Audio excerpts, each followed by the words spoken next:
Hello and welcome to your Pocket News at whatever time it is. I am Tyler Stone and here is today's top story. DePaul student Tyler Stone has reached a pivotal point in his educational career, the end of his sophomore year at the collegiate level. This milestone raises many questions about his future career plans or even future career switches, but has anyone ever asked what his past already has? Answering these past-oriented questions may bring insights into how well Tyler will succeed in future endeavors. Stone joins us now with our field reporter Tyler Stone with more on the story. Tyler. Thanks, Tyler. I'm joined here with history major Tyler Stone, and just through a slight conversation about education, Tyler personally describes his as the stale white bread of the bakery of life. Now, why is that, Tyler? Wait now, I never used that analogy, and I don't think I would describe my education that harshly. Well, it makes for a more interesting story. Now please, tell us your educational background and why it's so boring. I come from a suburb in Madison, Wisconsin called Middleton, and I went to an open enrollment public school called West Middleton Elementary School. The school was pretty small. You could walk throughout its halls in under 10 minutes. It made it the perfect environment to get to know everyone, students, faculty, teachers. In that same sense, I didn't really get to know like a lot of different people. It was open enrollment, but in my neighborhood, it was mostly white middle-class families, and so that's all I grew up around with, and that's who I got to know. That was fine for me, because all I knew back then was just to go to school and do my thing. My thing, obviously, was to get good grades and be a good student. My parents really instilled with me a sense of doing homework on time, doing it diligently, doing it to the best of your ability, and even if you have time, to do it early in order to stay on your game. And they've been teaching me that before I even went to school, kept up with it during elementary school. And so I was a good student. I got in all my homework, I got the good grades, and that put me in a good light with my teachers because I was diligent, hardworking. I also paid attention in class. I participated. I liked the teachers. I wanted to make sure that they liked me back. However, I was given a certain advantage when it came to my teachers because my brother and sister, who were both older than me, went through the school system, and they had similar teachers, and those teachers were essentially passed down to me. So my family already had relationships with a lot of the teachers, and an image of how hard I was going to work was already instilled in many of my teachers' minds. I kept up with that image, and I was happy to comply because it meant that I would get good grades, I would get the most opportunities, and I would just be a good person.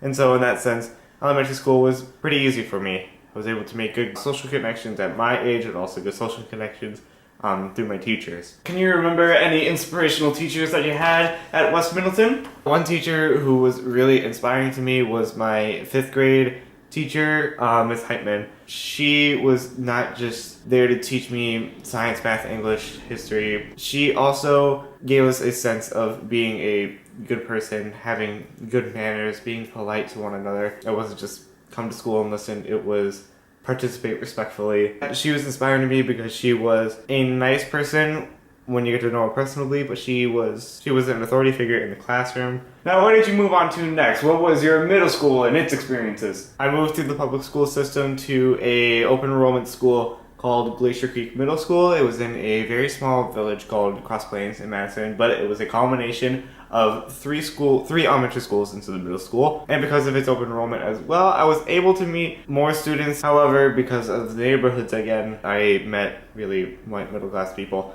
Once I got to middle school, I kept the same work ethic that I had in elementary school. However, because the classes became more difficult, I had a greater sense that I need to be more perfect. I need to get the perfect standard. I need to live up to what I created in elementary school possibly. And therefore that put a little bit more stress on me. Even with my work ethic though, I gotta be honest, I met some difficult teachers. Not difficult in the sense that they weren't nice, but difficult in the sense that they weren't organized as my elementary school teachers were.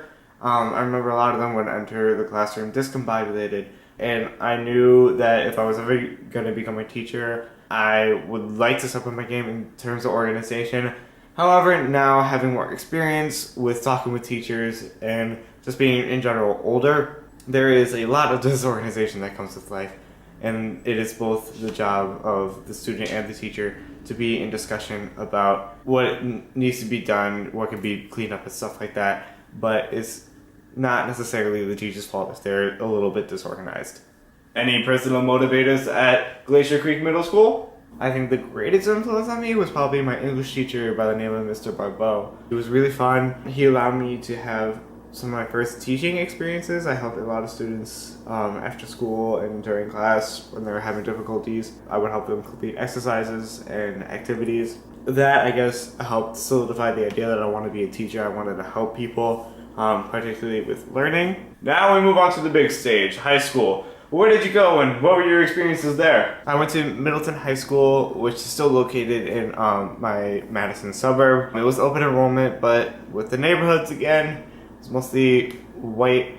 High school was the big game changer. Got a heavier workload, which, is expected. I still kept my work ethic of having everything done on time, but I also had a greater sense that I need to create social connections. I need to even possibly create some professional connections with teachers. So I got involved in my drama club. I got involved in the National Honor Society. It was really only my motivation. My parents obviously wanted me to succeed and to do well, but they just wanted me to succeed in the sense they get a C or higher, just make sure you graduate and that you are happy.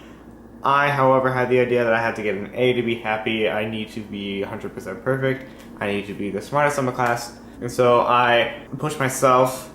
My parents didn't really push me to advanced programs. I chose that on my own behalf, so I entered an advanced math program. I took AP history courses, and with all this piling on top of me, I began to feel and emulate the stress that I was feeling inside physically, and it was a little bit bad in that sense. I would stay up really late, completing assignments, not really understanding that I needed a balance in life. I can't just have constantly schoolwork and constantly plays to put on and social connections you get. It's all a balance, but I didn't really see that yet. High school is a big step in the walk of life, and we usually find people who motivate us there. Were there any teachers there that personally motivated you, that you looked up to for guidance and such? The teacher in high school that had the greatest influence on me in choosing to become a teacher and just to be a good person as a teacher was my drama teacher, Miss Dando. She came in actually at my junior year of high school. It was astounding how well she was able to meld into our community. She really connected to us in the sense of just being an overall good person. She was nice, patient, polite, and it was actually very interesting. In her second year of teaching and in my senior year, we actually had a tragedy hit our school. She took it well in the sense that she was a strong person to lean on, a person who knew what was going on, knew how to handle the situation. She would cry with us and she would make sure that we're okay. It's astounding to see that even in only her second year, she was able to take that leadership role in a time of crisis. I want to offer to my students when I become a teacher. Now, where did you go after high school? After high school, I went on to college, and it was an interesting transition because, one, I went from the public school system to the private school system. I went from Middleton High School to DePaul University. So I chose DePaul because it's an urban campus. I love the city of Chicago. It's like a second home to me. It has a great program, but, and this is what I've been kind of focusing throughout the majority of this interview, is that it has a wide range of diversity. One professor who has had a significant impact on me was Professor Colleen Duty. What she taught me was that history is not just a memorization of facts, which it was beforehand.